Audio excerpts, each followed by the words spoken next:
Salam Bapak, Ibu, Saudara, dan anak-anak yang dikasihi. Bagaimana kabarnya hari ini?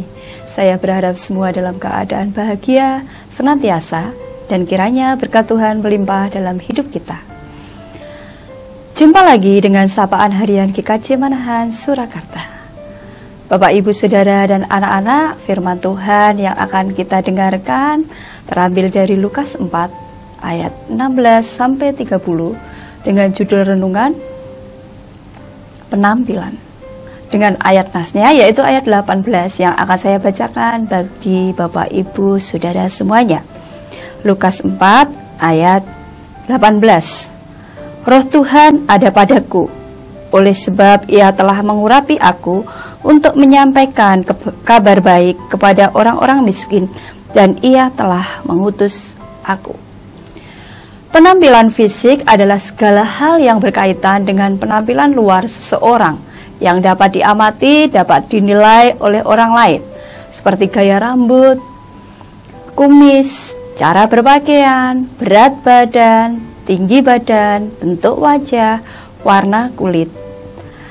Apakah penampilan sangat penting? Banyak pendapat seseorang yang mengatakan penampilan yang menarik dapat memberikan kesan yang positif dan membuat orang lain dinilai seseorang sebagai orang yang punya kepribadian baik. Dalam kehidupan sehari-hari, tidak hanya penampilan luar saja yang dianggap penting oleh sebagian orang.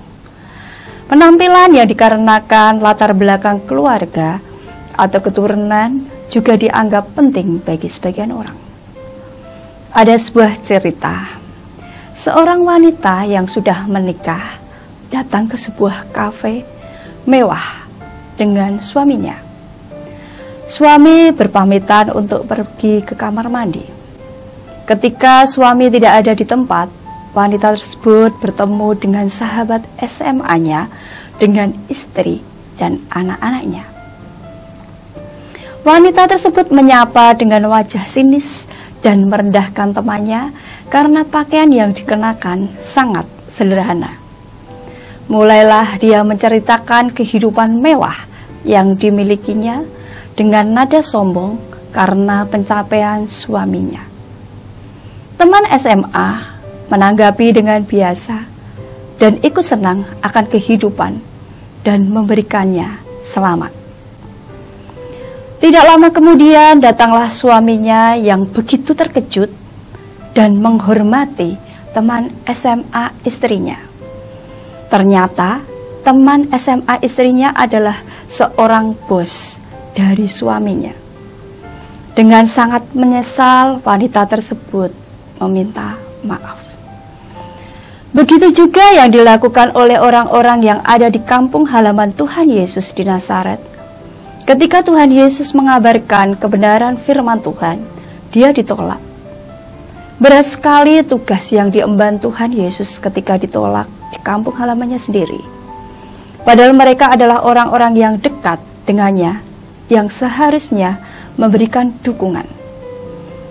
Yesus sebagai firman yang menjadi manusia, membangun relasi yang hidup dengan manusia. Memberitakan tentang firman Tuhan bukan sebagai kabar sukacita, tetapi dilihat dari perspektif yang dangkal. Menolak kabar baik karena Yesus sebagai seorang anak Yusuf. Ini juga menjadi pembelajaran yang penting juga bagi kita ketika kita diingatkan akan kebenaran firman Tuhan saat kehidupan kita mulai jauh dari Tuhan. Seringkali kita melihat siapa yang mengingatkan kita.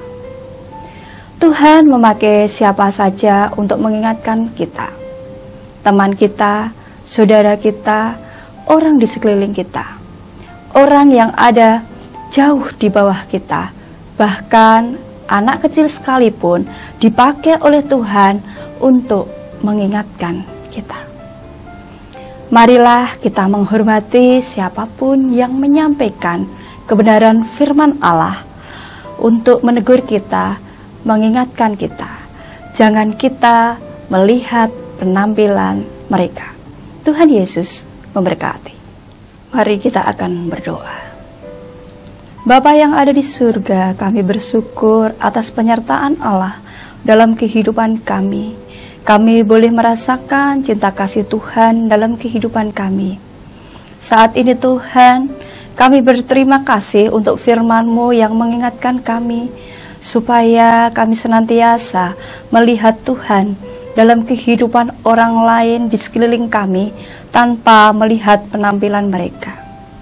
Ajari kami Tuhan, supaya kami boleh mengerti kehendak Tuhan dalam setiap kehidupan kami. Ampunilah kami kalau kami sering jauh daripada Tuhan. Kiranya Tuhan memberkati kami, memberkati langkah hidup kami. Di dalam nama Tuhan Yesus kami sudah berdoa, haleluya, amin.